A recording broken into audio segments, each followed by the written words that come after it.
welcome back to Football Terrace. Breaking news this evening. Manchester United and Borussia Dortmund have come to an agreement over the fee and the structure and the payment for Jadon Sancho. He will be a Manchester United player next season. It's been a deal that we knew was on the way. We knew this was a deal that was on the horizon. We knew this was a deal that was going to be completed. There have been two bids up until now that were not so much rejected, but were being negotiated between the two football clubs. A third and final bid has gone in. The fee is in the region of between 77 and 80 million pounds all in. That is including bonuses. The structure of the initial payment will be spread over the first 3 years of the contract, and Manchester United have made the agreement for Jadon Sancho. The only real sticking point now between Manchester United, Dortmund, and Jadon Sancho is how best to announce this with the public, how to announce to the world that this deal is done.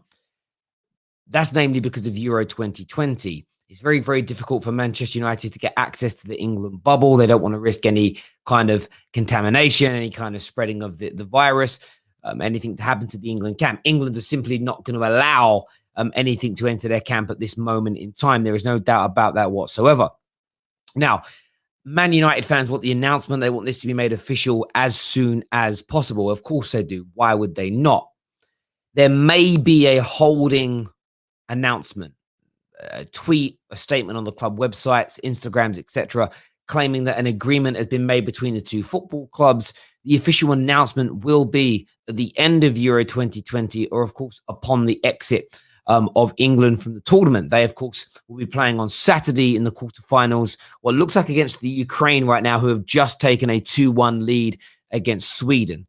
But Jadon Sancho to Manchester United, the deal was done. The fee is agreed. It is soon to be completed. He will be a Manchester United player. It is all but certain. The official announcement is around the corner, but there is no more worrying. There is no more being concerned. Jadon Sancho is and will be a Manchester United player. Do me a big favor and smash that like button, please, ladies and gentlemen. Share this stream across all your social media platforms as well. Let's have a look at what's being said here. England losing to the Ukraine. Well, we'll see what happens in relation to that. Lots of people looking happy here about this Sancho news. In Arsenal news as well this evening as well, by the way, an update only about 10 minutes ago from Fabrizio Romano that the deals for both Nuno Tavares and Lokonga will be announced in the next few days, confirmed, and here we go very, very soon. We spoke about that this morning. They're now on certainties, absolutely no doubt about that whatsoever. Apparently, Chelsea are looking to make 160 million bid for Haaland as well. Can't remember where I saw it. Yeah, that was here on the Football Terrace. I don't know where you've seen it, but that news come directly from Dean Jones. We broke that. Essentially, it's not that Chelsea will do it. It's Dean Jones spoke to somebody at Dortmund, and he sourced that Dortmund believes that a bid in the region of 160 million euros would be enough to get to turn their heads. Just want to say congratulations to the Ukraine. They have made it into the quarterfinals. They will be playing England. That game is now over. What a game that is going to be on Saturday. Cannot wait to see that come to fruition. It's going to be absolutely amazing. True Blue, hope you are well. Chris here says, all right, mate, we get Sancho joining United. Whoop-de-doo. Hello to Sandeep. Hope you are well. Let's have a look at some of these. Yes, I know the Ukraine qualified. Absolutely. Terry with the here we go first. Well, listen, as I say, the Football Terrace has moved up a notch. We don't know about every single transfer, but when it comes to Jadon Sancho, I was telling you all 3 or 4 weeks ago, this was all about structure. This was all about the payment being put together in the right way, as opposed to the overall fee. The fee has never really been an issue. And in fact, Man United have made some concessions, which has enabled the deal to be slightly cheaper than most people anticipated. There was a thought that £85 million would be the total amount being paid. It's now being widely reported by many credible sources between 77 million and 80 million, which of course to mere mortals like you and I That's a lot of money. But to football clubs, for a talent as great as Jadon Sancho, it is a very good deal indeed. Terry, ESPN reported about it today after you did that. Do you know what's really funny? Quite a few things that Dean Jones and Pete O'Rourke have said on the Football Terrace in the last few weeks. Not only have I seen major news outlets pick up on it without credit in the Terrace, without credit in Dean, without credit in Pete, I've also seen like YouTubers use the stories. I've even seen them take screenshots of other accounts that have shared our news, but they've cropped out our name. It's absolutely beautiful to see, but there we go. There we go.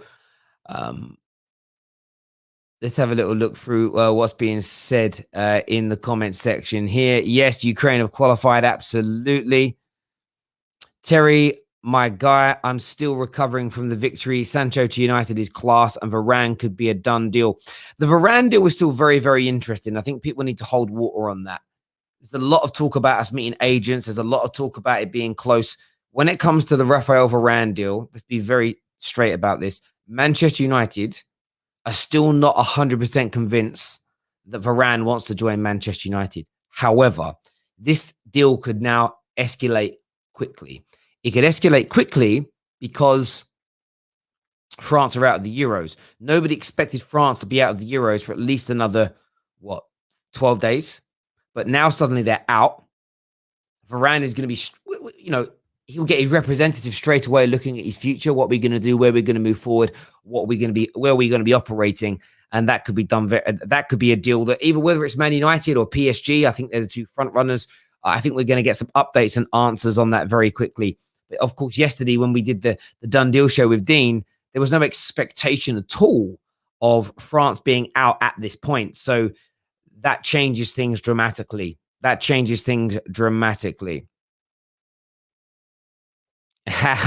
Terry with the "there we go," a new transfer phrase. I like that. Maybe we could use that. There we go. It would be pretty good. There's no doubt about that whatsoever. Make sure that like button is being hit right now, ladies and gentlemen. But let me reiterate that news again this evening. Manchester United and Borussia Dortmund have agreed a fee. They have agreed a structure. They're simply working out a way of announcing this deal now for Jadon Sancho. It was never going to be announced before England played Germany. Dot on the cards. There is the thought that a holding statement will be made to state that the clubs have come to an agreement, but Manchester United want to announce Jadon Sancho with a bang. They have very little access to him due to the bubble that England are in for Euro 2020, but they want to make a big splash with the announcement. One of the best and most talented creators in world football joining Manchester United. I don't think a tweet and a graphic is going to suffice somewhat. So highly likely that the official announcement is going to be after the exit, or of course, maybe if we're very, very lucky and it does come home, the end of Euro 2020 for England. Let's take a look at a few more of these comments here. Is there Midnight Vibes? That's tomorrow, bro. Wednesday. Midnight Vibes is back tomorrow, 110%. Terry has been saying, there you go, for years. This is true. It's something I say without actually knowing that I say it. That's the maddest part about it. When I say it, I don't really, it's one of them words that comes out. One of my filler words, I think. It's very jarring, people. Like, you have to get used to it after a while. You know what I'm saying? Hello, KJ. Oh, I go on, dude. Hello, bro. That was just random. How you doing? Yeah, someone said Jadon Sancho is finished, isn't it? So I thought I'd come through in that. Yeah, Jadon Sancho to Man United is done. We'd love to see it now. No, what it is, yeah. I love the fact that we won today, absolutely injecting into my veins and that. But if we had lost and gone out, I'd just been like, well, at least Jadon Sancho signs in like 2 days. Now I have to wait for like another week and a half or something.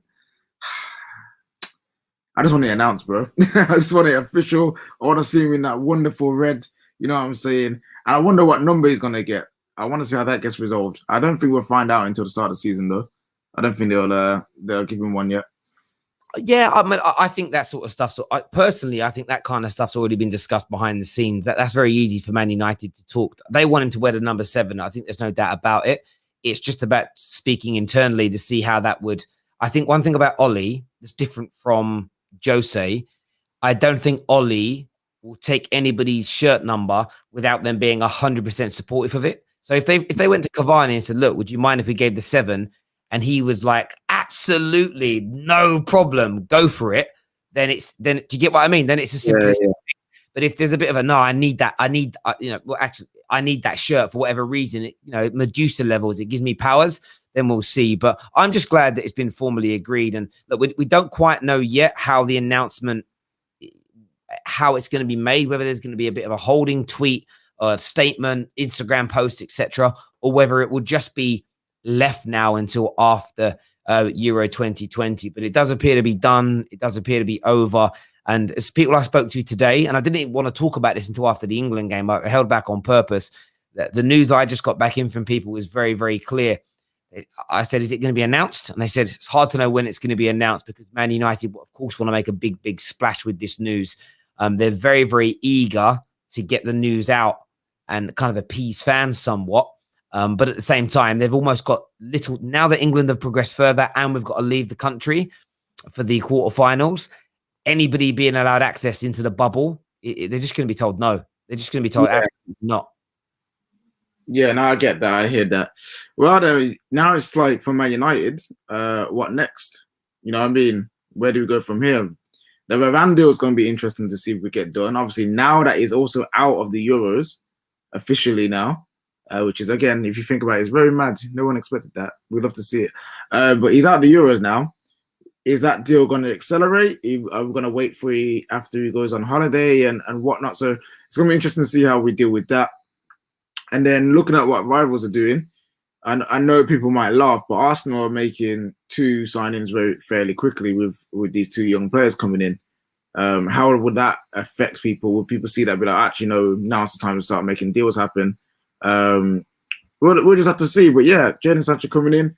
Hopefully Varane. Hopefully a midfielder. I don't know what about Camavinga, but if we get that done, or if we even look like we're going to make some developments on that, that's a good sign.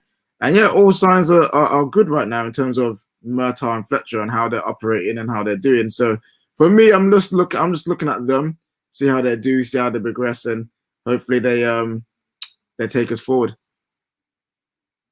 Yeah, Tamps here says, this reminds me of the Pogba signing. Your board will make a marquee signing every other season to keep fans quiet and on their side whilst forgetting issues with your holding DMs and your CBs. Do you know, I have to be honest with you about this comment. I appreciate the comment coming in. A massive thank you for being a member as well, of course, my friend. But, and I say but, the right-hand side of our attack, for me, has been the biggest issue for over a decade now. And I understand people want to improve a CDM role. I understand they want to improve centre-back. But there's 2 trains of thought here. One, as I've said, over a decade without a top-class right-sided attacker. Secondly, Jadon Sancho don't come along every now and then, and you certainly don't get as clear a run as Man United have got right now on players such as him very often. It simply has to get done. It simply has to be over the line, and then we move on from there. And there was probably the one where I would liken it to the Pogba deal is the Paul Pogba deal was agreed about 2 to 3 weeks before the announcement came out. It was something Man United held back on to make a big splash. The only reason I feel there could be a holding message before that is because they want to. Fans are becoming disgruntled with it slightly. They just want to. They're acting like it's protruding. The irony is, like I've seen a few tweets recently of this time 2 years ago we signed AWB. So this would be about the time that we'd be announcing signings if indeed there was no Euros. But look, I'm quite relaxed to hear nothing now until after the Euros, and then a big announcement comes out. We were very similar when we signed Luke Shaw. That deal was pretty much done just before the World Cup. No announcement was made 3 or 4 days after England's exit, as an example. So I just think we've got to stay relaxed now. Jadon Sancho is going to be a Manchester United player. It is barring a catastrophic injury now with England, it is a foregone conclusion. Injury, bro. You ain't going to be seeing the field to get injured, bro. It's where it needs to be, no doubt about it whatsoever. Let's do some of these comments, KD. Let's see what people are saying here. Marble Hall says, to be fair to you, still score goals without Sancho, upgrading McFred and chuck out Lindelof. Sweden lost, so there is no excuses with him. We do still score, but my view is this: we're predictable. 47% of our attacks go down the left-hand side. That makes it easier to defend against, easier to counter-attack against. If we suddenly add balance and we're attacking it equally down the left and right, we're harder to predict. We're harder to predict. We get countered less. We don't get exposed as much. That's my view on it. I'm just not going to yield on it. Jadon Sancho for me is the most important signing this summer. What next though for UKJ? Is it CDM? Is it cover at right back? Is it centre back? What do you think should be the next priority for Manchester United? You see the whole centre back DM thing.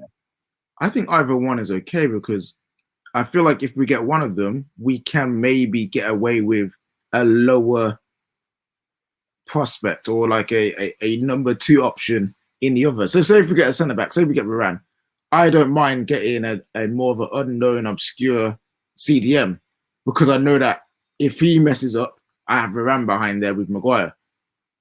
And if we get a high profile CDM, I wouldn't mind getting a Power Terrace or someone lower than or cheaper than, because I know that in front of them they have that world-class DM.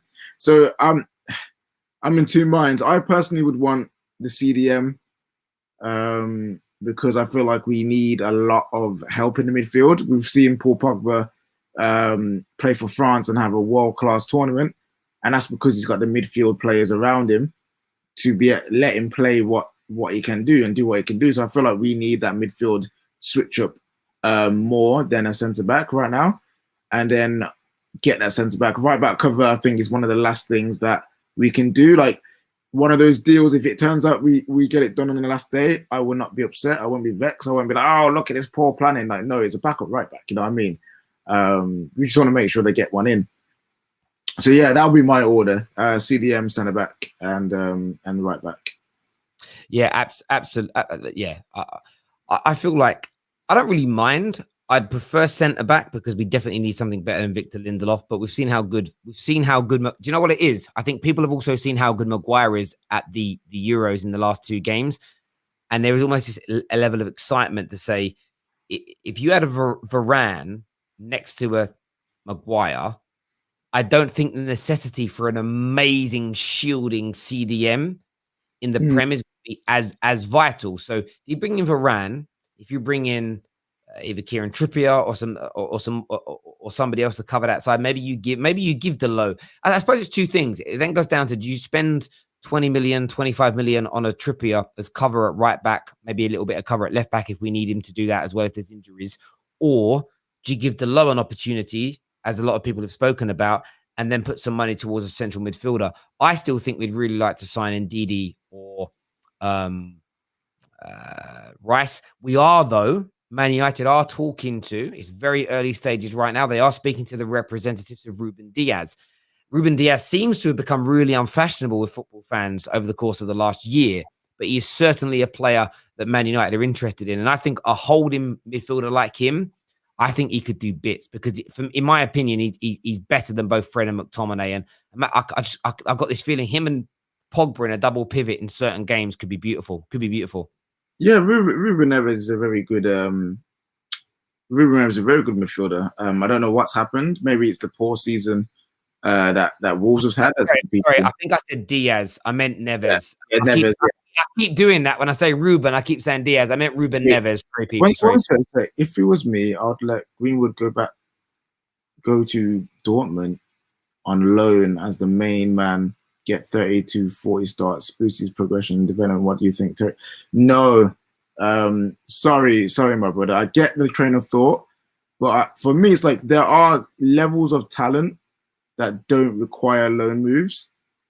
And Greenwood, if Greenwood was coming into the team and not helping the squad or not helping the team with goals and assists, I would say, yeah, loan him out somewhere to get games. But Greenwood is good enough already to play for Man United.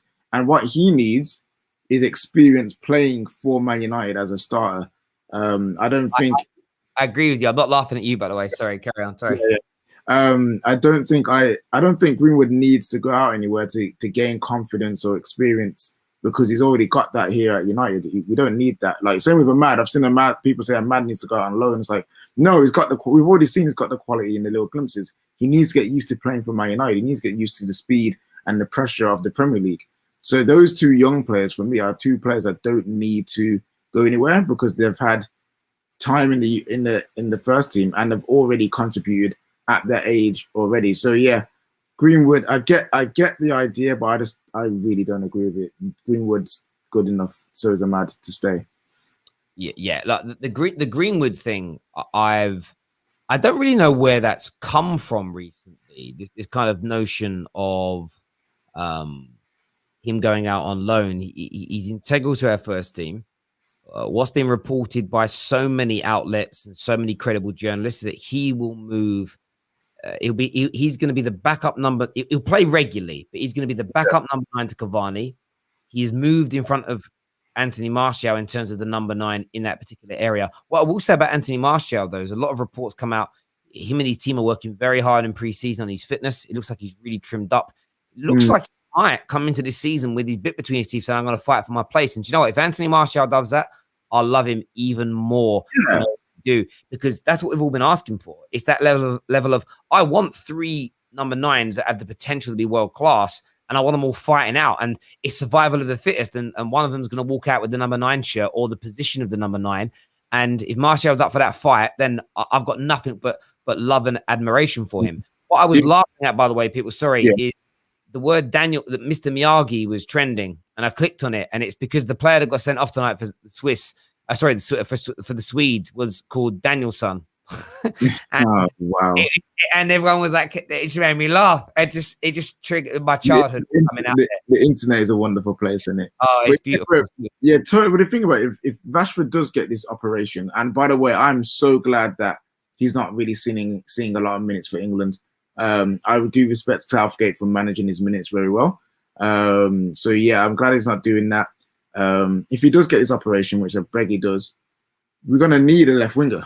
Like, we're gonna need someone to come in and play. And as much as he had an okay Euros, I don't want to be seeing Dan James at the start of the season. We've been seeing it too many times already. So yeah, like, we need Anthony to come back firing. We need to come back hungry and slim and trim down, because he's gonna be vital for our start of our season. Because if Rashford's out for 2-3 months due to the operation recovery and rehab, we're going to need him to be the starting left winger. And we all know what he can do on the left. We all know what he can do for United. And we need that. So we don't need to get rid of him. Hopefully he doesn't feel like he has to go either. I want him to feel like he can stay and fight and challenge to win trophies with us again. Because let's not forget, Rashford, Pogba, Martial, they've won trophies with us. You know what I mean? They've been a part of it. So they've been winners. They're absolutely been winners. A comment here says, "Dream on Terry. It's most unlikely Varane to Man United."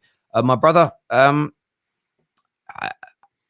know you can't watch every stream on the Terrace, but the Done Deal show, 3 weeks running, that's been the update from our number 1 guy, Dean Jones, that Man United are not even convinced that he actually wants to come to England and he wants to come to Man United. It's a deal that we've very much played down on the Football Terrace this whole time. Would I love to have him? Absolutely. Would I love him next to Maguire? Yes. Is it likely to happen? I'm not convinced right now. However, that isn't my opinion. That isn't Dean's opinion. That's what he's being fed by his connections at Man United, that right now they're just not fully convinced. Man United have had this done so many times to them by Real Madrid players have done this for decades, where United talk to us just to get a better deal where they're at, or to get another interested party to give them more money. And Man United are just not throwing all their eggs into one basket, which actually impresses me a lot. Micah here of a super chat says, which club, in your guys' opinion, will have the best window in order? Liverpool, City, Chelsea, or United? I'll hand that one to AJ. Ooh, I'm gonna go with City, United, Chelsea, Liverpool. I feel like City will end up getting Kane or Grealish, and that in itself, due to the squad that they've got, like, tops like most transfer windows, because they've already got a mad squad and they're going to add 1 or 2 of their best players in the Premier League. So I feel like they will be number 1. United, I feel like we will actually end up signing some players in key positions and improving the squad. But I know a lot of people don't think United are going to do anything else after Sancho. I think that's a foolishness. All the noise is looking like we're going to do more signings, potentially 3 to 4. So I feel like we're going to end up getting some key positions in the team. Chelsea, the reason why I put them below United is because they will want a striker, but I don't know which one they will get, and I don't know who will be the main one that they want. Haaland might be a bit too far away. Lukaku might want to stay. Like Kane may be going to City instead of Chelsea. Lewandowski might stay at Bayern Munich. So what striker will they end up getting? I don't know. And then I'm not too sure about the other areas that they need to fill. Do they really need to fill any more areas? They've already got a good squad with a world-class manager, so I don't know how much they'll need to do. And Liverpool, I just have no idea what the hell they're doing. You know what I mean? No one does, because they keep it so close to the chest. So I can't even say that, yeah, they're going to have the best one, because I don't even know who they're going after, what they're going to do. So it's just a mystery right now. So I think that's a fair enough order. Yeah, no, go on, keep going, mate. Keep going. Sorry, 1 second. Yeah, oh, okay, Terry's gone. All right, people. So what we got in the comment section here. Liverpool will get a Genie replacement. I think Klopp will be will keep. Hey, can I hand over to you for 5 minutes, please? Huh? Can I hand over to you for 5 minutes? Yeah, sure, go for it. All right, mate, cool. Okay, if I'm going to hand over here, let me adjust myself. 2 seconds, people. I'm going to get my camera on because I feel a bit rude not seeing you guys. There we go. All right, cool. So yeah, Genie, I think Klopp will keep Firmino when he shouldn't. Yeah, Marble Halls, I get what you're saying. Genie replacement though, Liverpool fans, who would you want to replace Genie Wijnaldum in the Liverpool squad now that he's left? And also, do you think you should sign a striker to replace Firmino or compete with Firmino for their spot? What if Chelsea get Haaland? Oh, if Chelsea get Haaland, they for me they go above Man United. Oh, if Chelsea get Haaland, do they pip City for best transfer window if they get Kane or Grealish? I think for how hard the deal. You know, yeah, no, I'll stick by it. I'll say that Chelsea would just come second, but it'd be like a tight second if they get Haaland, because that would be a mad transfer. What we got here? Here we go. What are people saying? Well on, people. Hope you're good. Oh yeah, the Liverpool do have Konate as well. I forgot about that. So that's a very good signing. Not too sure how he would do with the injuries, but if he's fit and Van Dijk is back to his best as well, that is a dirty centre-back partnership that most teams will struggle against. I think Liverpool fans has Jones, which should replace Genie. Yo, Jones is calm, you know. I like Jones. Jones is a good player. If Liverpool actually give him the time to develop, I think he'll be a very good player. And he actually could be the replacement that that Klopp can use, and Klopp needs to not worry about buying a central midfielder, because I know that FSG are very, very tight when it comes to these things. And plus, you've already got Thiago as well, Henderson to come back and that. So yeah, it is what it is.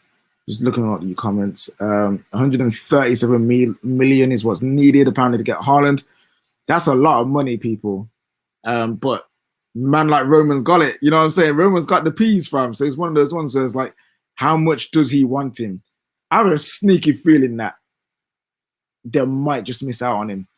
I think they might just miss out on him. Oh, yo, Terry's backstage with the little man. Yeah, he's not very well. He's been a bit sick. He's been a bit sick. Yeah, he's having his bed sheets changed now. Well, yeah, okay. Apparently, everyone's telling me to check Rashford's tweet. Yeah, let me check now. Yeah, did he tell Muller to wink again? Because if he did, I respect him, man. Because yo, I dare him to wink again. I dare him to wink again. Yeah, do you know what? It's one of them ones, really, isn't it? Where I sort of think to myself, like,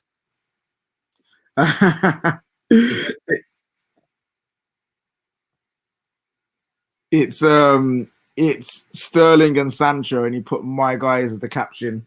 We know what he's doing. We know what he's doing.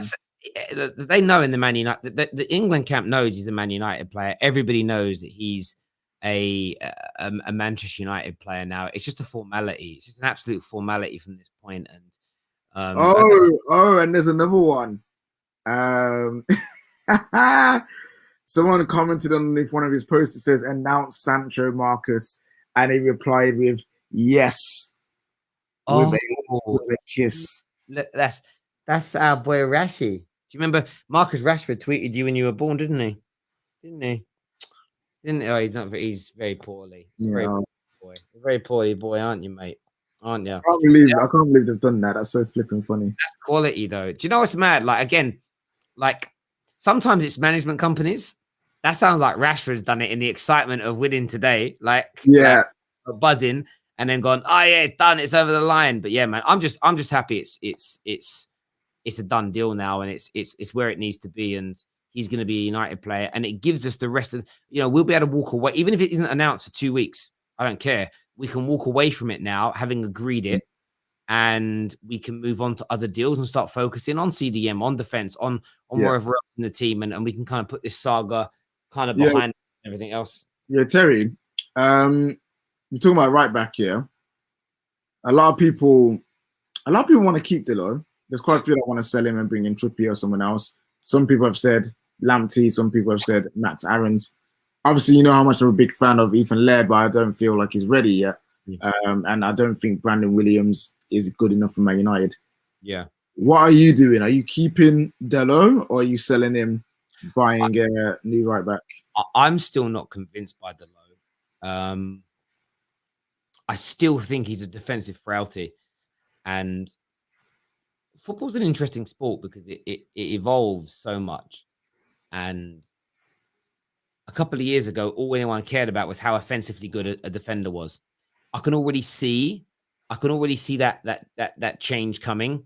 Where, but hang on a minute, how good are they defensively coming into play? And that's because systems change, and there might be a system that makes marauding attacking fullbacks brilliant for a year or two, and then a subtle change is made when you play against them and they're being nullified. And what else have they got to their game? So I don't think Delo. I think he's a good player. I never think he's going to be good enough to oust AWB. I like the idea of a Kieran Trippier because I don't think in the long term he's meant to oust AWB. He's meant to be there to give us some stability, some winning mentality, a title winner in La Liga, to give us some quality whilst the young man in AWB finds his feet and progresses. I know a lot of people say, well, look, he's in the Portugal squad. He got into the Portugal squad because Cancelo was out. AC Milan want to sign him. The Italian league's easier than the Prem. Ashley Young was playing regularly in a team that won the league over there. That ain't happening here. Like, do you get where I'm coming from? Like, I don't mean it disrespectfully. And AC Milan not even as good as Inter Milan. So yeah, I know everyone wants Delo. For some reason, a lot of United fans love Delo, and I don't really know quite where it came from because every time he played for us, I just saw holes in us defensively. No, I feel like he's talented though, but I think he needs a year out on loan. Yeah, I think it's because he's talented and he has got good attacking qualities. Yeah. And a lot of people have got to a point where it's just like, because they're so used to AWB being so awkward going forward, it's kind of like, I don't care if you can't defend. We want our fullbacks to attack and drive forward and that. So it's one of those ones. I really like Delo. I don't know. Like for me, it's like they've already got. For me, I prefer Laird. I have more faith and I'm more excited about Laird than I am Delo. So I'm willing to let Delo go. Bring in an experience right back for a couple of years while Laird gets developed. I agree with you 100%. Yeah, I think that's the right way of doing it. Micah here says for Europe's sake, we should pray Klopp doesn't sign Rafinha because Rafinha, Salah, Mane, Jota, Firmino as a front five is unstoppable. Still doesn't touch Man United's front six that they're going to be having. So yeah. Plus, we've got the better manager. Love a bit of a wind up there. Listen, everyone that's tuned in, and I really appreciate it. I thought I'd do a quick late night stream as this news. By tomorrow morning, this news is going to be everywhere. So I thought we'd go live with it now tonight. It's coming home. England are in the quarters. Ukraine as well, brother. I'm not going to lie to you. I'd have picked Ukraine over Sweden as well. Yeah. To be fair, I didn't remember we was doing the predictions. Sweden won out in the end, but I said I think it was me and Daniel, or me and David said Ukraine will win. So that came through. Oh, he is disappearing. I think Question: where has he put Jackson? Jackson has now been handed over to the mother, I assume. Yes. Yes. But yeah, I predicted Ukraine to go through. They did it in the end, and I'd literally rather play Ukraine than Sweden because I feel like that would open up a little bit more, give us a bit more space in behind, and I think England can punish them.